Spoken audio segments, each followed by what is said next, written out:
ये ईंटें छोड़ो और वो ईंटें हटाओ रास्ते से। ठीक है साहब। अरे शाम हो गई है, ऐसा करता हूँ पहले जाके खाना खा लेता हूँ। आओ साहब आप भी खाना खा लो। नहीं, ये खाना तुम खा लो। अच्छा, मैं तुम्हें ये बताने आया था कि आज की झाड़ी मैं तुम्हें नहीं दे पाऊंगा क्योंकि मुझे थोड़ा सा और काम है।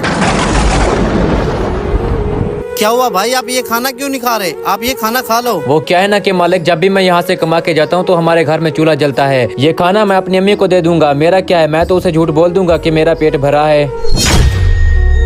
बहुत प्यार करते हो ना तुम अपनी अम्मी से। ऐसा करो, ये खाना तुम खा लो और ये कुछ पैसे हैं अपनी अम्मी के लिए ताज़ा खाना लेकर जाना।